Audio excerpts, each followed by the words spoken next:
The Committee for Frankston and Mornington Peninsula is a member-based advocacy body representing leading organisations and industries from across our region. These include local governments, health and education providers, statutory authorities, and large employers. Together with representatives from all sides of politics, we advocate for meaningful support and long-term investment in our region. Our newly released Frankston and Mornington Peninsula benchmarking analysis measures our performance against a comparable region to identify gaps and strengthen our government advocacy. To do this, we partnered with Urban Enterprise to assess whether our region is receiving a fair share of support and investment. The analysis identified Greater Geelong and the Borough of Queenscliff as the most comparable region, based on similarities in population, economic profile, employment, urban and peri-urban development, and proximity to Melbourne's CBD. Greater Geelong sits within regional Victoria.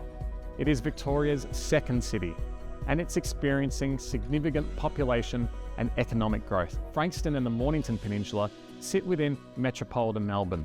Frankston is a designated metropolitan activity centre, while the Mornington Peninsula Shire is made up of more than 40 distinct townships. Both regions are around 1 hour from Melbourne, each with close to 300,000 residents and a similar sized workforce. By 2036, Geelong is forecast to build 29,000 more homes than the peninsula, despite significant housing pressure in our region and the highest homelessness and rough sleeping rates in Melbourne. Housing affordability is a major challenge. Young people face higher purchase and rental costs than in Geelong, driven by low occupancy rates and a higher proportion of holiday homes.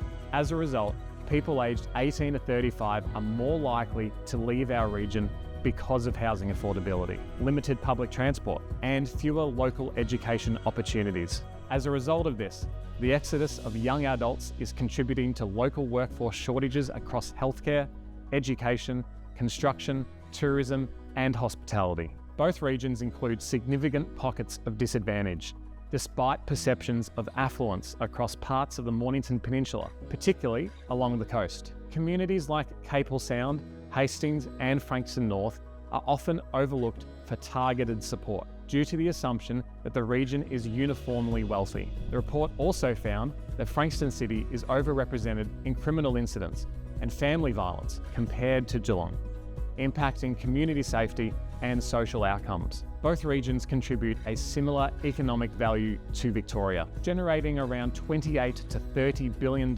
annually and each employing up to 120,000 people. Geelong operates as a major service hub with strong employment in health and education. The peninsula's economy is driven by agriculture, industry, retail, and tourism, and we welcome a staggering 8 million visitors each year. However, only 55% of Peninsula residents actually work where they live, and this contributes to skill shortages across essential industries. Across all major state taxes, the Peninsula carries a higher overall tax burden than Geelong. Despite a similar number of businesses, we pay $225 million more each year in payroll tax. This is driven by our metropolitan classification, higher property values, a larger commercial land base, and a higher concentration of short stay accommodation. As a result, our region generates more tax revenue without receiving a proportional return in government investment. Despite contributing more in state taxes, government investment in Frankston and the Mornington Peninsula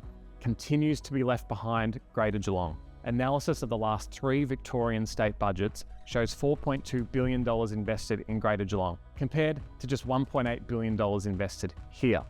On a per-person basis, this is $14,400 per resident in Geelong and just $5,600 per resident here. While both regions have received significant funding for services, Geelong's investment is more diverse, including city shaping and economic development projects. This is particularly concerning given the peninsula is Victoria's most visited region, yet receives minimal tourism and regional development funding, despite infrastructure and transport pressures during peak periods. There are region-shaping initiatives that government can support right now to address the challenges identified in this report. These include creating more local jobs, improving healthcare for the Southern Peninsula, delivering more reliable public transport and road infrastructure, strengthening the visitor economy, and addressing the causes of workforce shortages. There is also an opportunity for government to make practical policy changes like including our region in regional development funding, expanding housing programs, and improving land use planning to support housing affordability and job containment. Greater Geelong has set the benchmark for regional Victoria, leveraging its position as the state's second city and its role in the Victorian economy. In Frankston and the Mornington Peninsula, we must continue to advocate for fairer investment that strengthens local jobs, improves health and education outcomes, protects our natural environment, and enhances connectivity and livability. The committee is proud to deliver the Benchmarking Frankston and Mornington Peninsula report, and with our members, we'll continue to advocate for better outcomes and a stronger future for our region.